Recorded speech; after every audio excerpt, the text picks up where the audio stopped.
नमस्कार मंडळी, चला तर आपण आज बनवूया संक्रांत स्पेशल तीळ गुळ लाडू।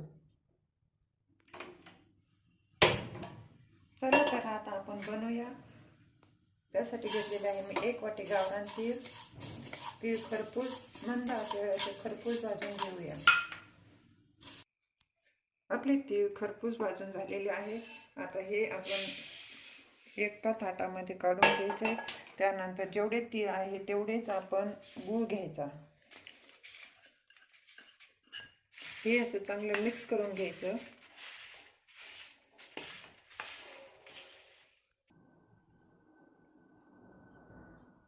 आपण 2 विलायची टाकूया।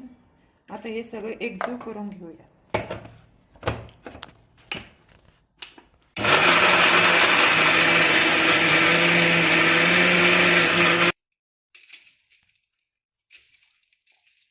अशा प्रकारे आपण 1 वाटी गूळ आणि 1 वाटी तीळ मध्ये साधारणतः 7 ते 8 लाडू बनवू शकतो।